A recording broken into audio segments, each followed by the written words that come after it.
Thanks for the introduction and the invitation. So my part, as Petra discussed more the preterm newborn, would be to discuss more the term newborn. And I guess she gave a good general talk about the different type of imaging, and I will concentrate on a few of them. I have nothing to disclose.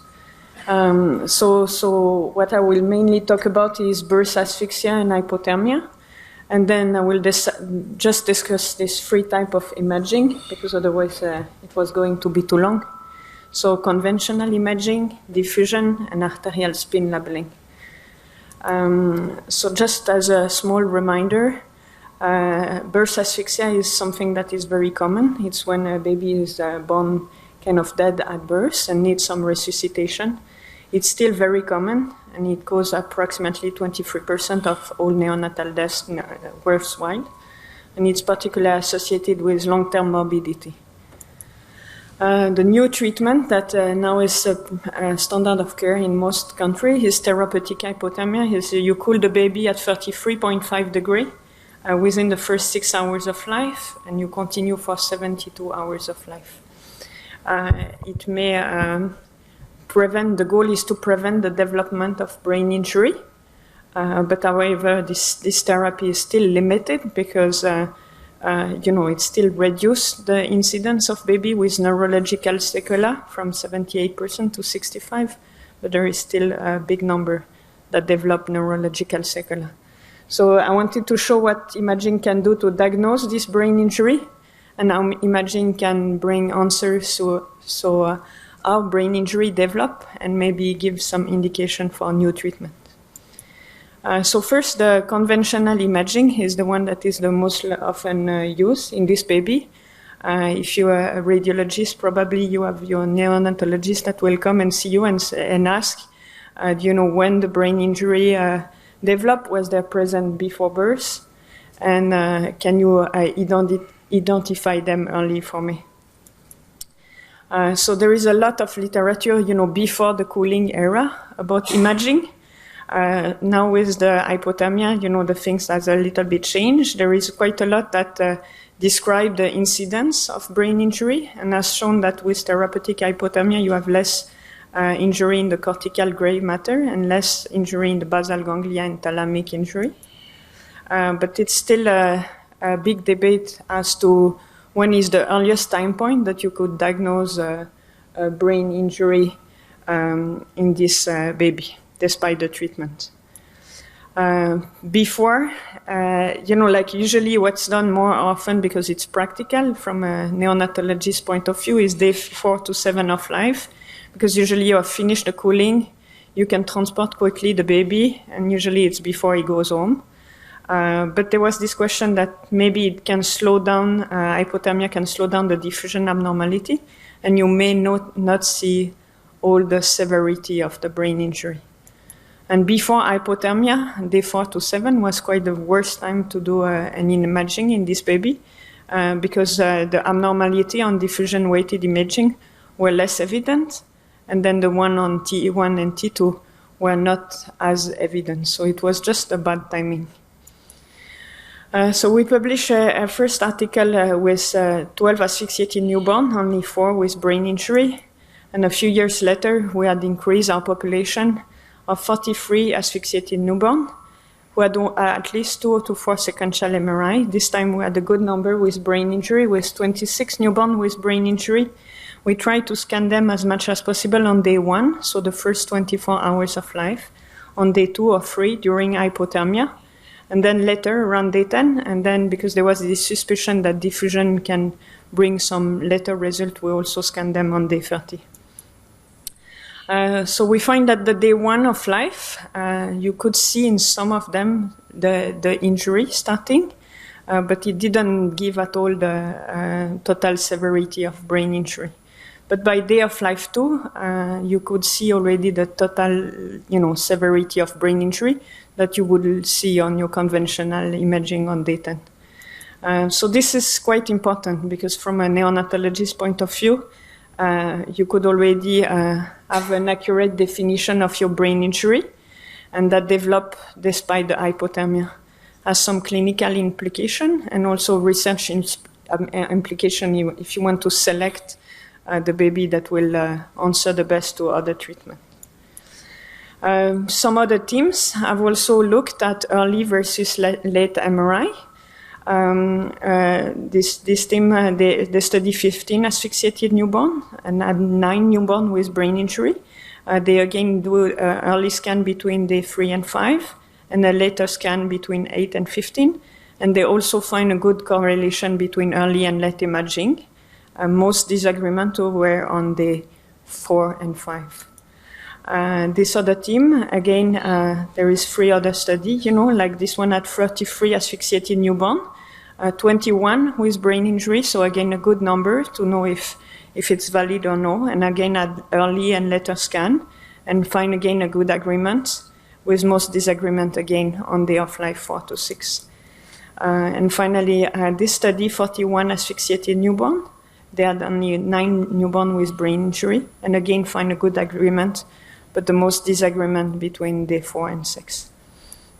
So, by advice, would be to keep the day 7 of life or later for all infants, that go through hypothermia, if you want to diagnose the severity of brain injury, and if you want to be practical, because it's more easy to transport them at that point.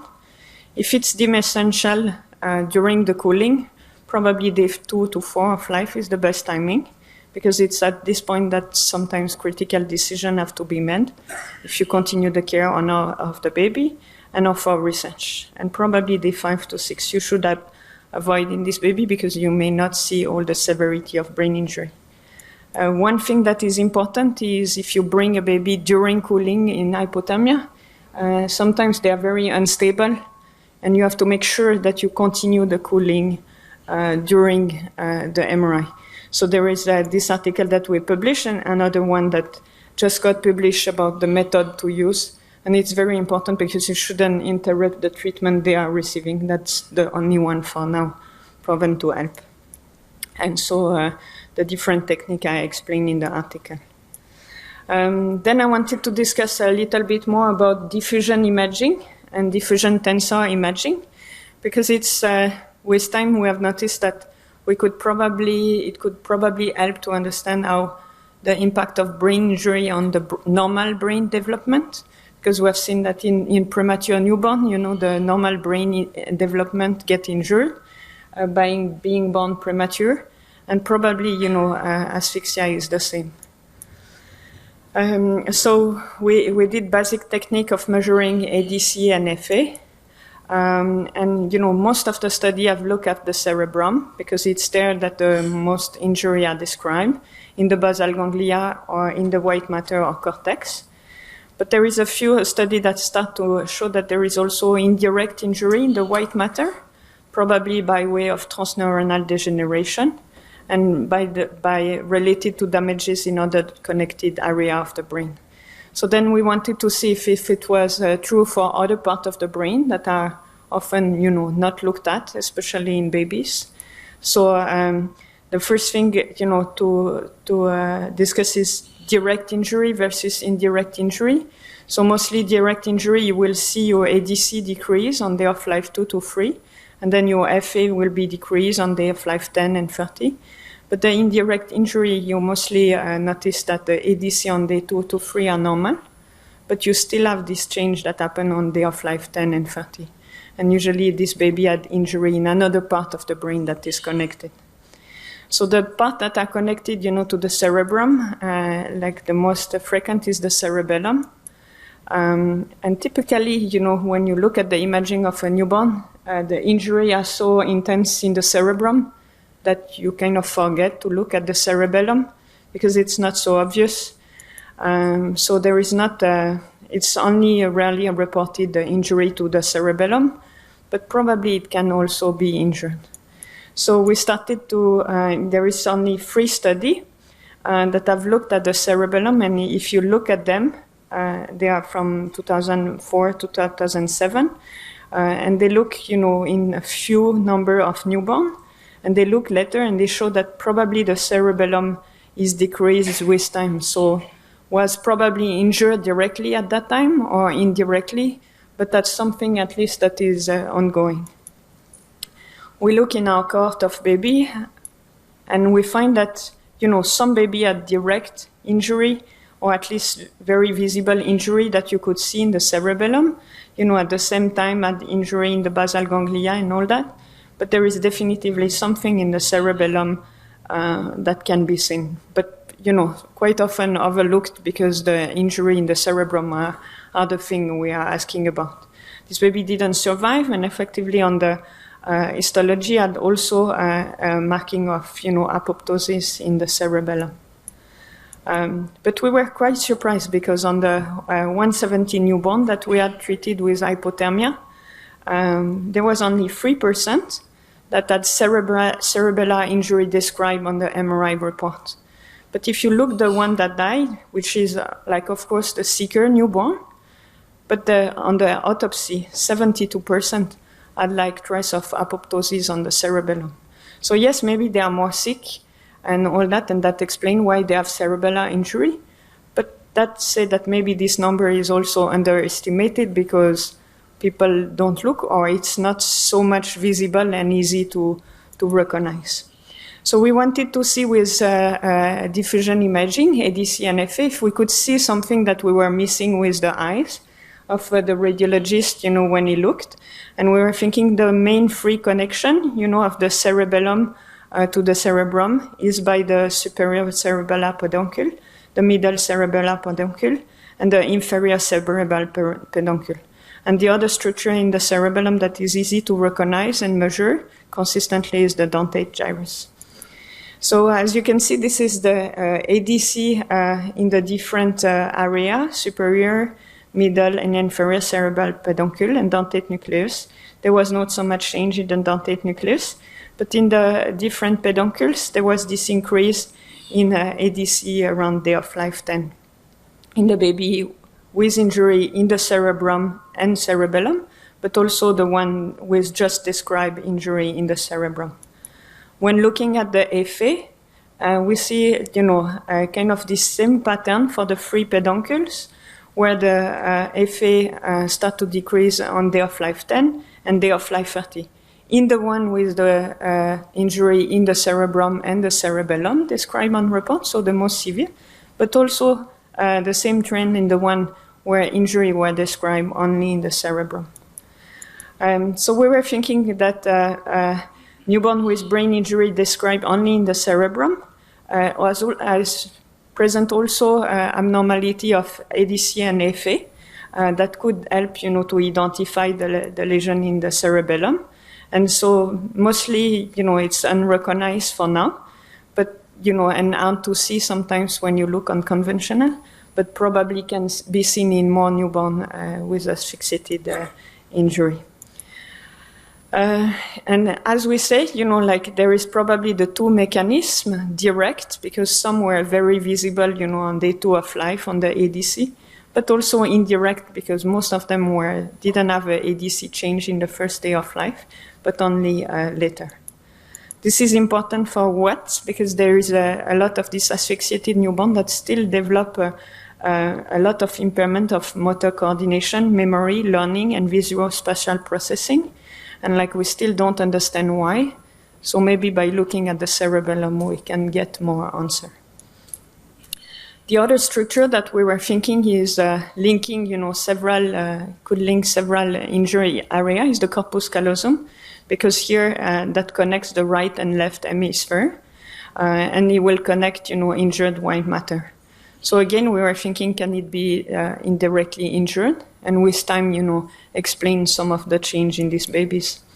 So you can see one of the baby here. This is on day of life 2.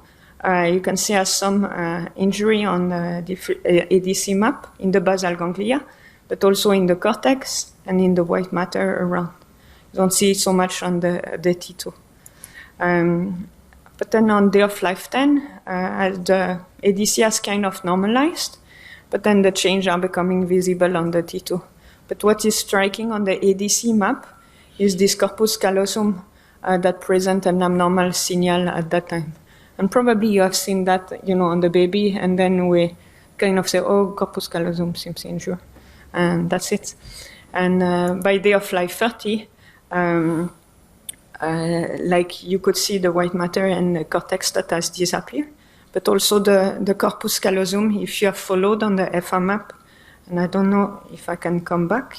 If you look the corpus callosum on the FR map, it was well, present, but over time, it kind of become really thinner. So probably something is happening there. We again measure ADC and FA, like in the previous study for the cerebellum. We find this same trend with the ADC increasing on day of life 10 and 30.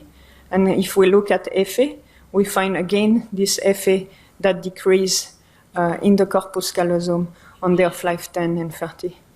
So again, we are thinking that they tend to develop indirect injury in the corpus callosum, probably by this way of transneuronal degeneration. We have no way to prove that this is the mechanism because, of course, we don't always access the brain of this baby. But there is definitively something that is going on, beyond the conventional imaging. So even if you treat with hypothermia, you still see your injury on day of life. 7 or 10 that you do your MRI, the brain injury will continue to evolve, and you have not stopped this mechanism with hypothermia. So this is still a problem. So finally, the last technique I wanted to speak a little bit about is arterial spin labeling. And so you will see, usually it's to measure brain perfusion. But here I think it's really important to understand more how brain injury develop in this newborn and how we can help to develop additional treatment. So you guys probably know that way better than me. The arterial spin labeling is the way to do a brain perfusion imaging by using your own ion that you label in the neck, and you measure when they happen, like they arrive in the brain. You measure, you can quantify it in a cerebral blood flow, and what it gives you is really the microcirculation of the brain. So the diffusion is more the edema and the metabolism. This is more your cerebral blood flow, which is good because compared to usually when you do an angiogram or like that, that gives you the big vessel, but doesn't give you any information about what's happening directly in which area of the brain. Of course, in newborn has some technical challenges because newborn moves, the cerebral blood flow is low, so techniques still need to be optimized, to improve that. So we look at arterial spin labeling in the first days of life, and we find that the baby presenting injury have an increased blood flow in the different area when they are. So what you have to know is hypothermia is supposed to prevent this increased blood flow. That's why you do hypothermia, because you're supposed to put all your metabolism to rest. And, hopefully you don't have this reperfusion injury, too much blood flow that come to an injured brain. So as you can see, this is not true because this baby were cooled and they have this increased blood flow in the brain. So probably, that explains why, in some part, why hypothermia in these cases doesn't prevent injury, because hyperperfusion is happening still the same as it was before, like without the use of hypothermia.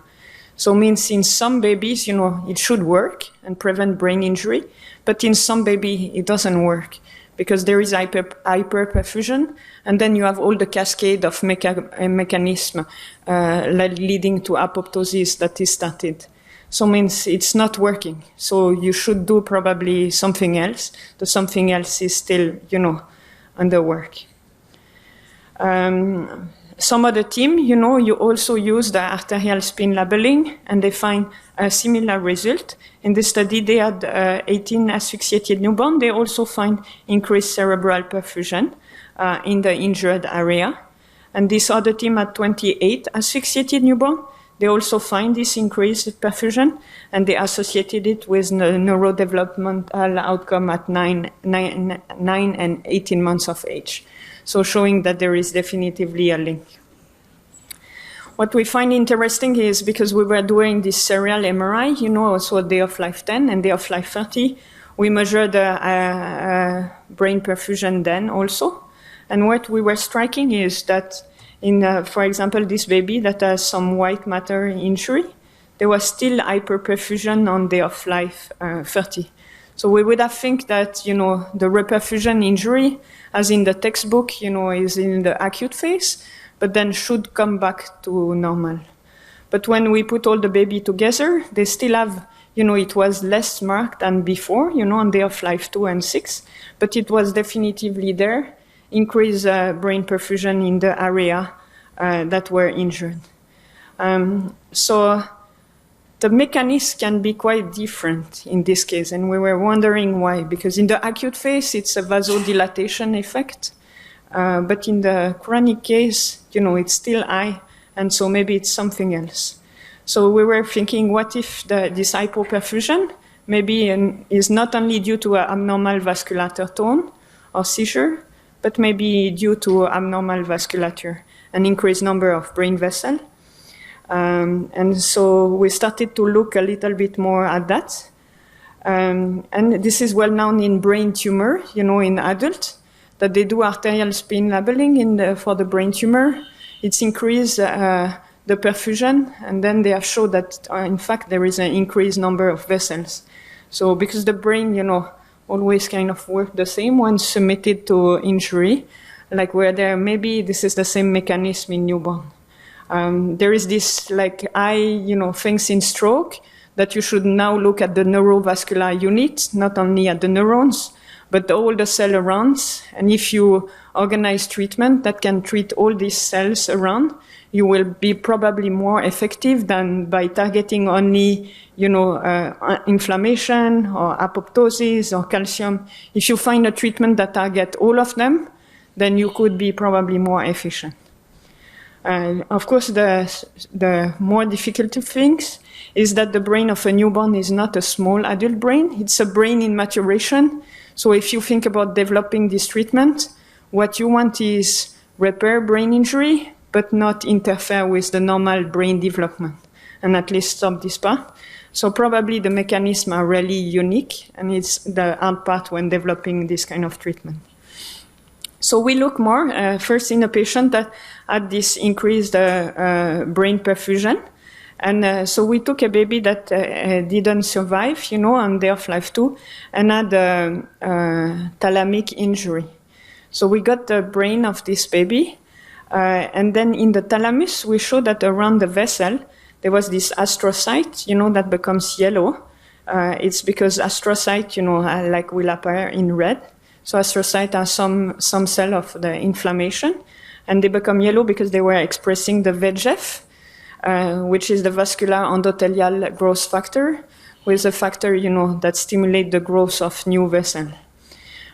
So we're thinking, you know, maybe by the cascade that is targeted, also some activation of angiogenesis is activated, and that could explain your hypoperfusion on day of life 10. So then we went to a rat model of neonatal asphyxia, because of course we could then get all the brain, you know, in newborn that we want to see if this mechanism is true. We again stain with the same VEGF and GFAP, and we find around the blood vessel at approximately the same timing in animal time. Again, this astrocyte very activated around the blood vessel. So at least they had similar angiogenic pathway triggered in the animal. And then in the animal, we were able to look at longer term and stain for the vessel and calculate if there was a difference. And there was effectively a difference with time. There was an increased number of vessels on the side of the injury. So definitively, the angiogenesis seems activated with an actual increase of number of vessels that could explain the chronic hyperperfusion that were measured by arterial spin labeling. And this is important because it can represent a new target for reparative treatment. So I think this is the end of my talk. I wanted to thanks the funding. And I think, you know, for ISMRM, the important thing is to develop, you know, as Petra will say and Simon will say, is develop further these techniques so that it will permit to understand better how this brain injury develop and what we could be doing more for these babies. So thank you.